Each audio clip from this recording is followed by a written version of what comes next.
நிலைமையாகவே கண்டித்து நடைபெற்றுக் கொண்டிருக்கிற இந்த போராட்டத்தினுடைய தலைவர் அவர்களே, அண்ணன் திருமாவளவன் உள்ளிட்ட அரசியல் ஆளுமைகளே, திரைக்கலைஞர்களே, தோழர்களே, உங்கள் அனைவருக்கும் வணக்கங்களை தெரிவித்துக் கொண்டு, மற்ற எல்லாரையும் விட ஒரு இனப்படுகொலை என்ன பாதிப்புகளை உருவாக்கும் என்பது நமக்கு நன்றாகவே தெரியும்.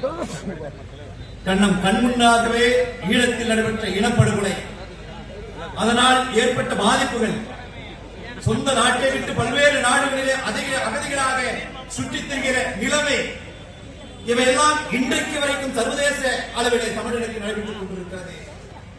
அதே போன்றுதான் ஏறக்குறைய 18,000 குழந்தைகள் உட்பட 68,000 பேர் படுகொலை, 1,00,000 பேர் நாட்டை விட்டு அகதிகளாக பல்வேறு இடங்களில் சுற்றித் திரிகிற மிக மோசமான நிலைமை. எத்தனையும் கண்மூடி பார்த்துக் கொண்டிருந்தால் இதையும் ஒருபோதும் இந்த தமிழினத்தை யாராலும் தட்டி எழுப்ப முடியாது என்கிற காரணத்தினால் தான் பெரியார் உணர்வாளர்கள் கூட்டமைப்பு இந்த போராட்டத்தை ஏற்பாடு செய்திருக்கிறது.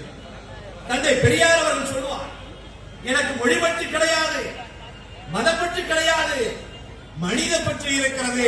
எனவேதான் பெரியார் உணர்வாளர்கள் கூட்டமைப்பு மனித பற்றி இருக்கிற காரணத்தினால் எங்கெல்லாம் பாதிப்பு ஏற்படுகிறதோ அந்த பாதிப்பை எதிர்த்து போராடுகிற இயக்கமாக இந்த ஆர்ப்பாட்டத்தை நாம் நடத்திக் கொண்டிருக்கிறோம். சர்வதேச நாடுகள் தடை செய்யப்பட்ட கையெறி உண்டுகள், சர்வதேச நாடுகள் போர் வரையறை செய்திருக்கிற வரையறை, இந்த வரையறைகள் எல்லாம் எந்தவித அணுகுமுறையும் இல்லாமல் கடைபிடிக்காமல் அப்பாவி மக்கள் மீது கொத்தரி குண்டுகளை போட்டு படுகொலை செய்து கொண்டிருக்கிற இஸ்ரேல் அரசு இனிபோதும் அனுமதிக்க முடியாது என்கிற காரணத்தை இந்த போராட்டத்தின் மூலமாக நாம் வலியுறுத்திக் கொண்டிருக்கிறோம். ஒரு வகையிலே நெதன்யாவும் மோடியும் சமகாலத்தில் ஒரு தட்டிலே இருக்கிறவர்கள்.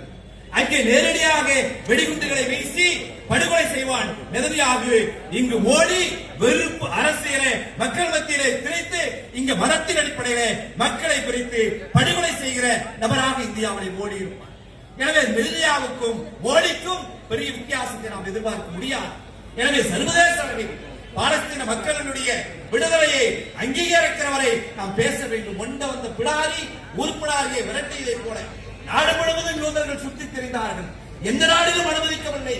மனிதாபிமானத்தோடு வாருங்கள், உங்களுக்கு அடைக்கலம் தருகிறேன் என்று காசாவிலே பாலஸ்தீன மக்கள் அங்கு இருக்கக்கூடிய இஸ்ரேலிய மக்களுக்கெல்லாம் அடைக்கலம் கொடுத்ததனுடைய விளைவுதான் இன்றைக்கு அந்த பாலஸ்தீனமே கேள்விக்குள்ளாக்கப்பட்டிருக்கிறது.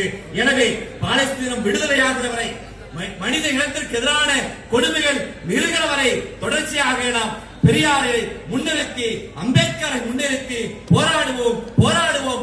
பாலஸ்தீனம் வெல்லுகிறவரை போராடுவோம், மக்கள் மத்தியிலே எடுத்துச் செல்வோம் என்று கூறி திராவிட தமிழர் கட்சியின் சார்பில் நன்றியை கூறி விடைபெறுகிறேன். நன்றி, வணக்கம்.